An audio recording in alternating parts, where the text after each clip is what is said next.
നമ്മൾ സെറ്റ് ചെയ്ത അക്വേറിയം കാണുന്ന ആളുകളിൽ ഏറ്റവും കൂടുതൽ കമന്റുകൾ വന്നിട്ടുള്ളത് ഈ അക്വേറിയത്തിലെ വെള്ളത്തിന് ഇത്രയും ക്ലാരിറ്റി എങ്ങനെ ലഭിക്കുന്നു എന്നുള്ളതാണ്. നിങ്ങളുടെ വീട്ടിലും അക്വേറിയം ഉണ്ടായിരിക്കാം, പക്ഷെ ആ അക്വേറിയത്തിലെ വെള്ളത്തിന് ഇത്രയും ക്ലാരിറ്റി കിട്ടുന്നില്ലെങ്കിൽ അതിനുള്ള ഉത്തരമാണ് ഈ വീഡിയോ.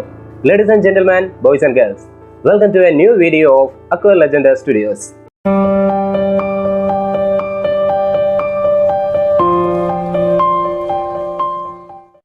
നിങ്ങൾ ഈ ചാനലിൽ ആദ്യമായിട്ടാണെങ്കിൽ ചാനൽ സബ്സ്ക്രൈബ് ചെയ്ത് അടുത്തുള്ള ബെൽ ഐക്കൺ പ്രസ് ചെയ്ത് അതിലെ ഓൾ നോട്ടിഫിക്കേഷൻ എനേബിൾ ചെയ്തു വെച്ചാൽ ഞാൻ എപ്പോഴൊക്കെ അക്വേറിയം മെയിൻ്റനൻസിനെ കുറിച്ചും ഫിഷ് കീപ്പിങ്ങിനെ കുറിച്ചും എനിക്കറിയുന്ന കാര്യങ്ങൾ അപ്ലോഡ് ചെയ്യുമ്പോൾ അതിൻ്റെ നോട്ടിഫിക്കേഷൻ നിങ്ങൾക്ക് ലഭിക്കുന്നതായിരിക്കും. ഒരു അക്വേറിയത്തിൻ്റെ വാട്ടർ ക്വാളിറ്റി നിർണ്ണയിക്കുന്നത് അല്ലെങ്കിൽ നിലനിർത്തുന്നത് അതിൻ്റെ ഫിൽട്രേഷൻ യൂണിറ്റ് ആണ്. ക്ലാരിറ്റിയുള്ള വെള്ളം ക്ലാരിറ്റിയോടുകൂടി കാണാനായിട്ട് നമ്മളെ സഹായിക്കുന്നത് ആ അക്വേറിയത്തിലെ നല്ല ലൈറ്റാണ്.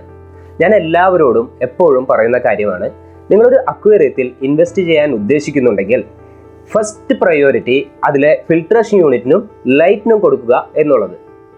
അക്വേറിയത്തിൻ്റെ ഇൻറ്റീരിയർ, വലുപ്പം എന്നിവയുടെ അടിസ്ഥാനത്തിൽ വിവിധ തരത്തിൽപ്പെട്ട അക്വേറിയങ്ങൾക്ക് വിവിധ തരത്തിൽപ്പെട്ട ഫിൽട്രേഷൻ യൂണിറ്റുകളാണ് ഉപയോഗിക്കേണ്ടത്. അവയിൽ നിന്നും ഏതാണ് നിങ്ങളുടെ അക്വേറിയത്തിന് യോജിച്ച ഫിൽട്രേഷൻ യൂണിറ്റ് എന്ന് കണ്ടുപിടിക്കുന്നതിന് വേണ്ടി ഫിൽറ്ററുകളെ കുറിച്ച് മാത്രമായി ഞാനൊരു വീഡിയോ ചെയ്തിട്ടുണ്ട്. അതിൻ്റെ ലിങ്ക് താഴെ ഡിസ്ക്രിപ്ഷനിൽ കൊടുത്തിട്ടുണ്ട്. അക്വേറിയത്തിൽ പാറി നടക്കുന്ന പൊടിപടലങ്ങളെ വലിച്ചെടുത്ത് ഫിൽട്രേഷൻ മീഡിയയിൽ ഹോൾഡ് ചെയ്തുകൊണ്ടാണ് ഫിൽറ്റർ അക്വേറിയത്തിലെ വെള്ളത്തിന് ഇത്രയും ക്ലാരിറ്റി നൽകുന്നത്. 90 സെന്റിമീറ്റർ നീളവും 45 സെന്റിമീറ്റർ വീതിയും അതുപോലെ തന്നെ 45 സെന്റിമീറ്റർ ഉയരവുമുള്ള ഈ അക്വേറിയത്തിൽ 180 ലിറ്റർ വെള്ളം നിറയ്ക്കാവുന്നതാണ്. ഈ അക്വേറിയത്തിൽ നമ്മൾ കണക്ട് ചെയ്തിരിക്കുന്നത് ഒരു കാനിസ്റ്റർ ഫിൽറ്റർ ആണ്. അക്വേറിയത്തിന് താഴെയുള്ള ക്യാബിനറ്റിനുള്ളിൽ സേഫായും ഭംഗിയായുമാണ് ഈ കാനിസ്റ്റർ ഫിൽറ്റർ പ്ലേസ് ചെയ്തിരിക്കുന്നത്. ജർമ്മൻ ബ്രാൻഡായ എഹ്യൂമിൻ്റെ 2215 എന്ന കാനിസ്റ്റർ ഫിൽറ്ററാണ് ഈ കാണുന്നത്. ഇടതുവശത്തുള്ള ഇൻലെറ്റ് ഹോസ് കൂടി വെള്ളം അകത്തേക്ക് വരികയും ഫിൽട്ടർ ചെയ്ത ശേഷം വലതുവശത്തുള്ള ഹോസിൽ കൂടെ ബഹിർഗമിക്കുകയും ചെയ്യുന്നു. ഫിൽട്രേഷനു വേണ്ടി ഇതിൽ സിറാമിക് റിങ്സും സ്പോഞ്ചുമാണ് ഉപയോഗിച്ചിട്ടുള്ളത്. ഈ വളഞ്ഞിരിക്കുന്ന ഗ്രീൻ പൈപ്പിൽ കൂടിയാണ് ടാങ്കിൽ നിന്നും വെള്ളം താഴെയുള്ള കാനിസ്റ്റർ ഫിൽറ്ററിലേക്ക് പ്രവേശിക്കുന്നത്.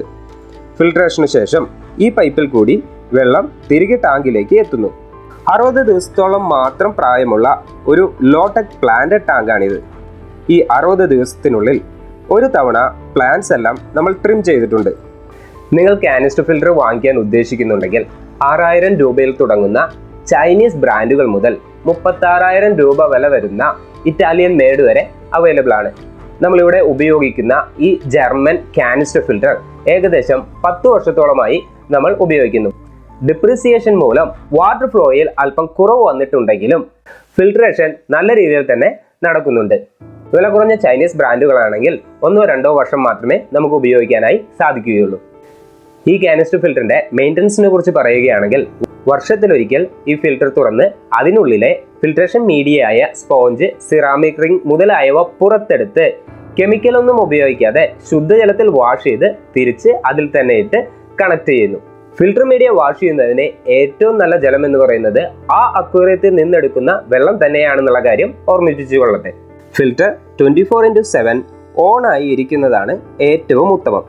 അക്വേറിയത്തിൻ്റെ കപ്പാസിറ്റിയേക്കാൾ കൂടുതൽ മത്സ്യങ്ങളെ ആഡ് ചെയ്തിട്ടില്ലെങ്കിൽ 24 മണിക്കൂർ കറണ്ട് പോയാലും ഫിൽറ്റർ ഓഫായി കിടന്നാലും സാരമായ പ്രശ്നങ്ങളൊന്നും ഉണ്ടാകില്ല.